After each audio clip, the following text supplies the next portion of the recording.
Hello everyone, so in today's video I am going to be doing another Drawing Your OCs, but this time it's a little bit different because instead of entering via Instagram or via email, everyone entered via Drawing Amino, because I know not all people have Instagram and not all people want to email it, but a lot of you guys do have Drawing Amino, so I thought it would be very convenient to do it over there, and also just because I really like to use that app.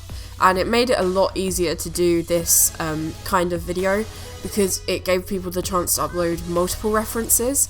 So I might make that an option that you can enter via Drawing Amino in the future.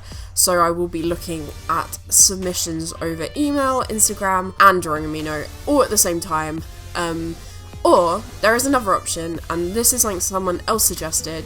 Each episode I vary it, so I take submissions from different platforms. So 1 week can be submissions over Instagram, 1 week can be submissions over email, and another week can be submissions over Drawing Amino. Just because if I'm taking submissions from all platforms for one video, you're less likely to be picked, I believe.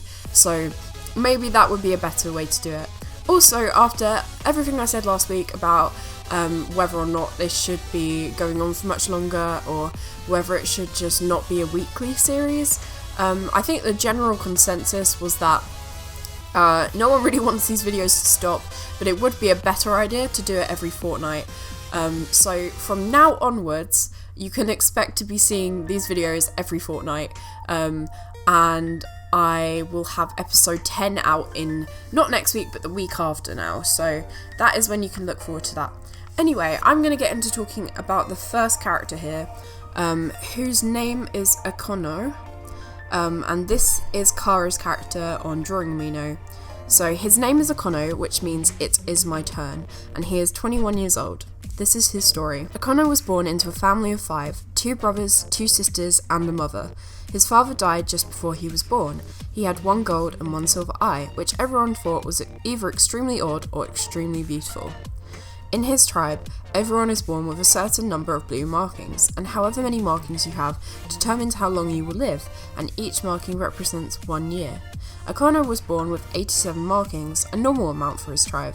He grew up happily and became a warrior for his tribe at the age of 18. He has a scar across his face from the battle he was in. He is extremely gifted at archery, and his bow is his most prized possession. Everyone was turned upside down on his 21st birthday when all of his marks disappeared but 2. This had never happened before and no one knew what to do. The chief told him to find the 21st elder, who was the only one who could know what to do. The next day he set out on a journey to find the fabled 21st elder, his fate hanging in a balance. Aquas is very stubborn and tends to shut people out.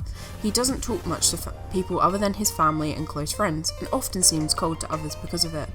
He is very protective of those he loves, and is actually quite the joker when around them, and he is brave and courageous. He hopes his persistence will get him through his quest, but only time will tell. I thought that was such a cool idea for a story. I know I literally say the same thing after every story I read, but I am always so taken aback by how imaginative you guys are, and just reading this now makes me realise I may have forgotten to put one of his scars in over his right eye. But because it's kind of turned away, I guess you can get away with that, but sorry for forgetting to include that. I was so happy with this drawing today because I knew it would be difficult for me to do a kind of like archery pose, so I did look up a pose reference off of DeviantArt. I don't know if any of you guys have heard of Century Stock, but they have loads of stock references on there. So what I do is I get a side-by-side of the photo that I'm drawing from, and then I do a sketch to the right of it of the pose, and that just helps me out so much because it also helps you learn how to draw anatomy better, so that is why I did that. And also I just really like how I painted it today. I used a lot of weird colours that you wouldn't necessarily see. I used lots of purples throughout the drawing, and I think that made it a lot more interesting. And it was so much fun to paint, and I'm really proud of this one, which brings me on to the second one, which I wasn't so happy with how it came out, which was a bit annoying. I just found it really hard because it was about midnight and I'd just gotten really sick. I don't know if you can hear it in my voice still, but I have a bit of a cold at the moment, and my voice, I'm very aware of it, is really freaking me out. My voice is like really low. But anyway, back to the next character, whose design I loved, and I really wish I could have done her more justice, because I really think I could have made this a lot better, but this was the best I could do at the time, if that makes sense. I was so tired and so ill, but I really wanted to get out this video today, so this is what I made. And this is Una on Drawing Amino's character, and she's called Felix Rendell. So, Felix is 15 years old and grew up in an average-sized apartment in London, together with her parents and brothers Twan and Landa. She wears her light brown curls in long braids and has hazel eyes that always seem to sparkle. She has pale skin with a lot of freckles all over her body. Felix is tiny and is chubby. She's a very optimistic person. She's energised, cheerful, always smiling, and talks a lot.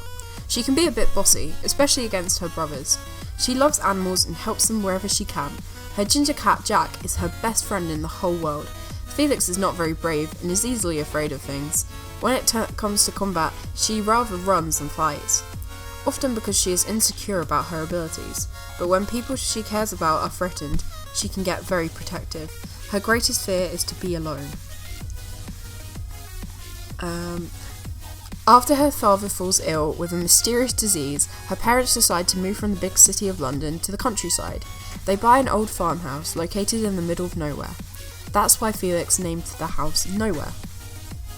On a rainy Sunday morning, Felix and her younger brother Landa have to clean out the attic because it's full of stuff from the previous owner. When her smart cat Jack finds a loose floor tile, they decide to wreck it open. Under the loose floor tile, they find an old box. Inside the box, they find a very strange, mysterious mirror covered in strange symbols. Not knowing what to do with it, they take the mirror to their older brother, Twan. He investigates the mirror and accidentally opens a portal hidden inside the tiny mirror. Felix, her two brothers, and her cat Jack are pulled into the dark world of Agartha, hidden deep inside our Earth. Not knowing where they are, they wander through this unknown world. The portal doesn't work anymore, and they can't go back. Not all creatures are friendly towards Felix and her brothers. They call them daywalkers and turn around in disgust. They find out that Agartha was closed by the surface over 2,000 years ago, mainly because humanity was scared of the strange creatures living in Agartha. No creature could go in or out. Only the most powerful warlocks could illegally travel to the surface using magical mirrors. Every creature known as legend today, such as dragons, elves, giants, and dwarves, live in Agartha. Every fairy tale you know, everything is real. They live deep inside the earth, locked up in Agartha. Nowadays, Agartha is forgotten. Nothing more than a legend such as Wonderland. Yet the gates of Agartha are still closed. A silent anger against humanity lives within the Agarthan citizens, furious because they are locked up, because they've never seen the sunlight. It's always dark in Agartha. The sun can't reach inside our Earth. The only natural light comes from the mighty lunar Jama, an ancient magical flower, white as the moon, hidden deep inside the military base of Agartha. Guarded day and night, stories tell it can make you the most powerful creature in the world. It can cure any disease, and it can also destroy everything you love. Then Ozon, an ordinary swamp demon with a huge grudge against the surface, invades the army and obtains the lunar Jama, wanting to destroy the surface. But what he doesn't realise is that when he destroys the surface, Agartha is destroyed as well.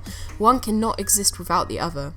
The government of Agartha promises one single petal of the lunar Jama to the one who returns the magical flower.